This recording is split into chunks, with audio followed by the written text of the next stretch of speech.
An Explorer's Journey. A handwritten account of the discovery of the Vault of Resplendent Holies. By Ezreal, Piltover's greatest, fully accredited explorer. Day 1, Preparation.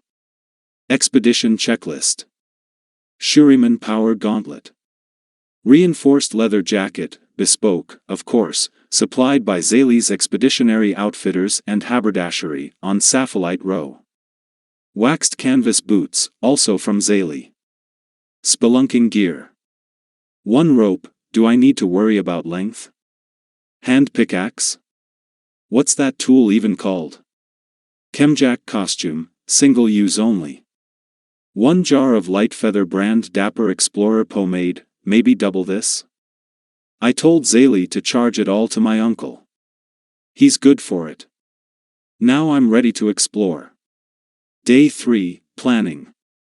Oh yeah, I probably should write down what I'm exploring. For posterity.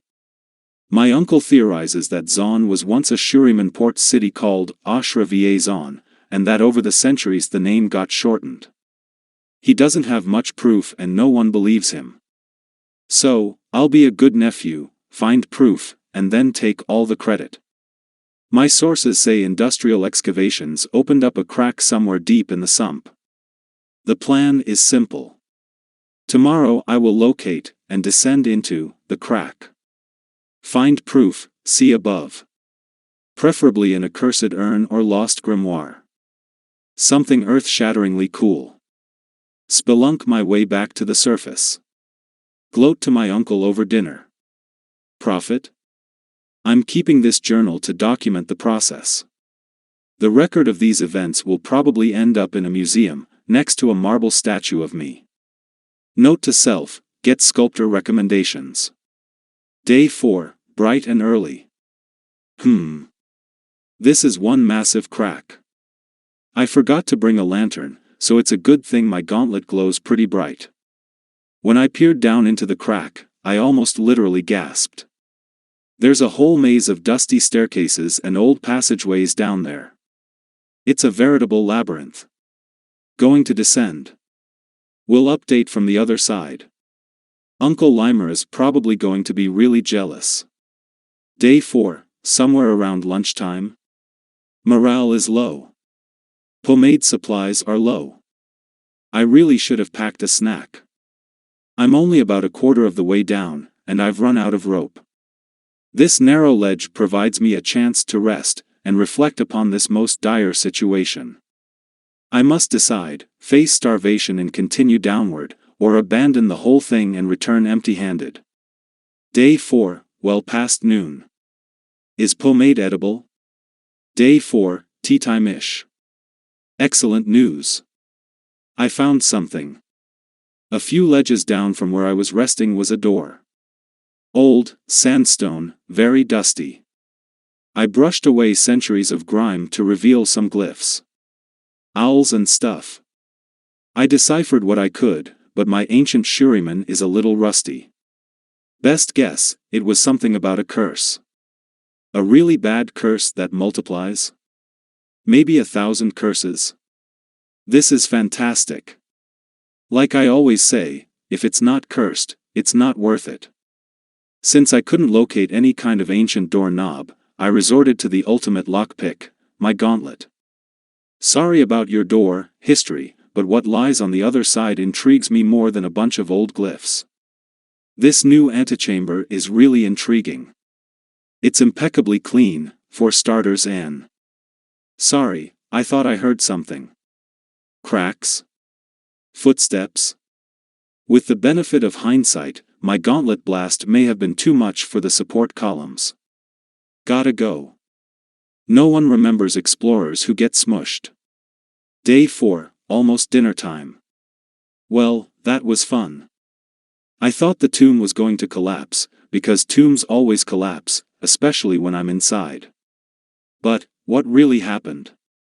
Well, the door didn't lie, the antechamber was cursed. Turns out, Ashra Va Zon housed the renowned Vault of Resplendent Holies. One of those holies is a relic that once belonged to the Emperor's personal spirit banisher, Kurikan. Looks like he used to bind troublesome entities into inanimate objects, and use them for his own dark purposes. And he died right here, where Zon now rests. He also had one of those slow, dim-witted whole army of fiery stone warriors, who don't like people touching old Karikan stuff. Don't worry, I blasted them all to smoldering smithereens. I was able to grab this wonderfully preserved golden steel, though. It's inscribed with the legend of the Day of Fire, and Karikan's oath to protect the city of Ashra Va Zon. It's like a whole secret history that I can fit right in my satchel. This is going to change the world. Hopefully not just the academic world. Nobody cares about the academic world. Day 5? Ancient Shuriman curses really don't mess around.